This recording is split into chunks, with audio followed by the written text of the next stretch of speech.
नमस्कार, मैं नियाज खान और आप देख रहे हैं एनएमएफ न्यूज। पीएम मोदी ने जो भारत की सीमा सुरक्षित रखने के लिए सपना देखा था वो अब साकार होने लगा है।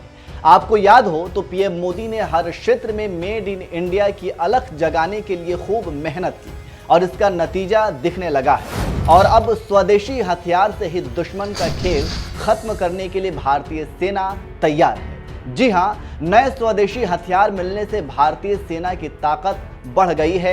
इन हथियारों में माइंस, पर्सनल वेपन्स और लड़ाई में काम आने वाली गाड़ी है। स्वदेश में बने इन हथियारों में एंटी पर्सनल माइंस, आमने सामने लड़ाई के हथियार, इन्फेंट्री के लड़ाकू वाहन शामिल हैं। इनमें AK 203 और F-इंसास राइफलों के अलावा नई एंटी पर्सनल माइंस भी शामिल हैं।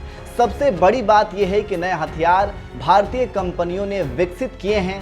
रक्षा मंत्री राजनाथ सिंह को भारतीय सेना ने इस बड़ी जानकारी को साझा किया और बताया कि कैसे सेना का जवान इन हथियारों के साथ दुश्मन का खेल खत्म करेगा। आप पहले वीडियो देखिए। मैं एक फ्यूचर इन्फेंट्री सोल्जर को दर्शाता हूँ।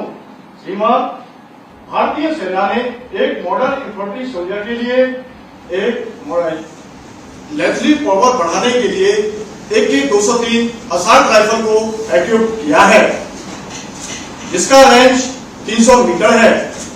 यह AK सीरीज का पहला स्वदेशी एकमात्र हथियार है। दूसरा, सर्वाइवबिलिटी। श्रीमान, इन्फेंट्री सोल्जर की सर्वाइवबिलिटी के लिए इंडियन आर्मी ने ballistic helmet, ballistic goggle, blood proof jacket, elbow pad, knee pad दिया है। हेलमेट और ब्लड प्रूफ जैकेट 9mm और AK-47 जैसे घातक हथियारों के बुलेट से प्रोटेक्ट करता है। टारगेट एक्विजिशन और कम्युनिकेशन। टारगेट एक्विजिशन के लिए भारतीय सेना ने एक मॉडर्न इन्फेंट्री सोल्जर को होलोग्राफिक साइट की सुविधा दी है, जो कि राइफल पर माउंटेड है। इसका रेंज 200 मीटर है। रात के समय देखने और दुश्मन को अंगेज करने के लिए भारतीय सेना ने एक मॉडर्न इन्फेंट्री सोल्जर को नाइट सुविधा दी गई है, जो कि हेलमेट पर माउंटेड है। इस साइट को एक मॉडर्न इन्फेंट्री सोल्जर अपनी सुविधा के अनुसार देख सकता है, बदली कर सकता है।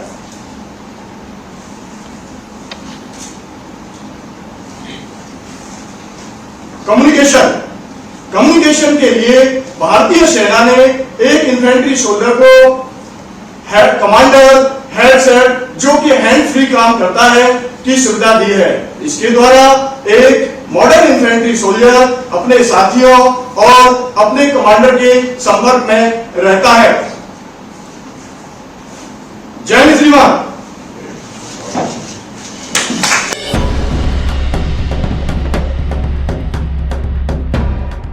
तो देख लिया आपने, दुश्मन पाकिस्तान और दुश्मन चीन का इससे सांसें उखड़ जाएंगी। खबरों की माने तो भारतीय सेना के मुख्य engineer lieutenant general Harpal Singh ने सेना प्रमुख की ओर से देश को आश्वस्त किया है कि हम किसी भी खतरे से निपटने को तैयार हैं, भले वो पश्चिमी रेगिस्तान पाकिस्तान हो या लद्दाख सेक्टर में ऊंचाई वाले स्थान जो चीन से सटे इलाके।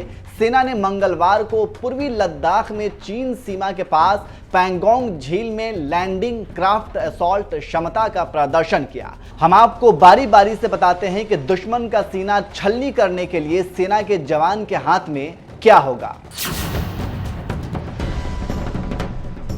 F-इंसास का पूरा नाम future infantry soldier as a system है। यह एक तरह का प्रोग्राम मेथड है जो थल सैनिकों के आधुनिकीकरण के लिए बनाया गया है। इससे एक सैनिक की कार्य क्षमता में इजाफा होता है। इस प्रोजेक्ट के तहत सैनिक को हल्के वजन के आधुनिक सिस्टम से लैस किया जाता है। ये हर मौसम में काम करने लायक होते हैं, कम रख रखाव मांगते हैं और किफायती भी पड़ते हैं। रक्षा मामलों के जानकारों की माने तो इससे दुश्मन भारतीय सीमा में आने से पहले 100 बार सोचेगा।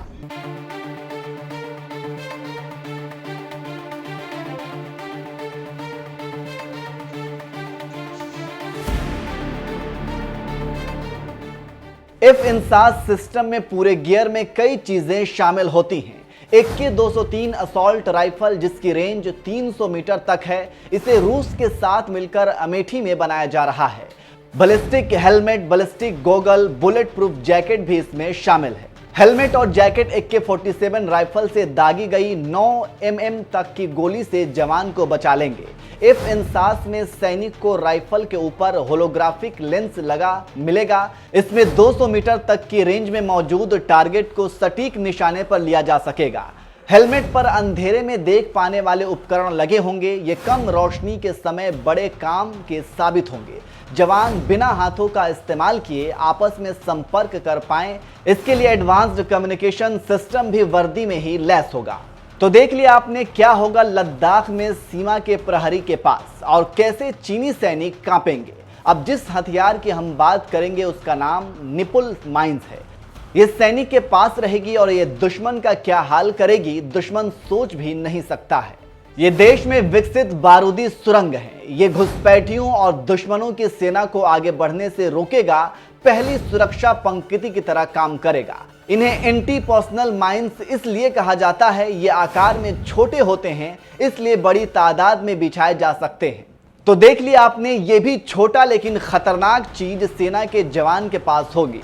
रक्षा मामलों की जानकारों की माने तो इन्हें एंटी पर्सनल माइंस इसलिए कहा जा रहा है कि इन्हें इंसानों के खिलाफ इस्तेमाल किया जाता है। अब हथियार नहीं, सेना को मिलने वाली गाड़ी यानी कि वोट की बात करेंगे, जो पैंगोंग झील में निगरानी करने के लिए दिया गया है। पहले आप वीडियो देखिए, फिर हम बताते हैं कि इसकी ताकत क्या है और इसके फायदे क्या हैं।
तो देख लिया आपने कैसे सैनिक इस पर सवार होते हैं और पानी में कैसे निगरानी करते हैं। LCA का पूरा नाम लैंडिंग क्राफ्ट असॉल्ट है। ये उन नावों की जगह लेंगे जो पैंगोंग सो झील में गश्त करती हैं। LCA को गोवा की एक्वेरियस शिपयार्ड लिमिटेड ने बनाया है। ये स्पीड में तेज हैं और पानी में काम करने की क्षमता रखते हैं। ये नावें एक समय में 35 लड़ाकू सैनिकों को ले जा सकती हैं और बहुत ही कम समय में झील के किसी भी क्षेत्र तक पहुंच सकती हैं। तो देख लिया आपने क्या पीएम मोदी अपने सीमा पर तैनात सैनिकों को दे रहे हैं और क्यों दे रहे हैं। जानकारी की माने तो ऐसे समय जब दुनिया की कई सेनाएं अपने थल सैनिकों को आधुनिक तकनीक से लैस कर रही हैं, भारत के लिए जवानों को आधुनिक साजो सामान से लैस करना जरूरी था, खासकर तब जबकि जमीन से लगती सीमाओं पर पड़ोसियों से रिश्ते बहुत अच्छे नहीं हैं। ये हथियार हर मौसम में जवानों की कार्य क्षमता को घटने नहीं देंगी और सीमा की सुरक्षा होती रहेगी। और इसके साथ ही साथ दुश्मन रात दिन कांपता रहेगा, क्योंकि उसे मालूम है कि अगर भूल से भी गया तो ऊपर जाना पक्का है।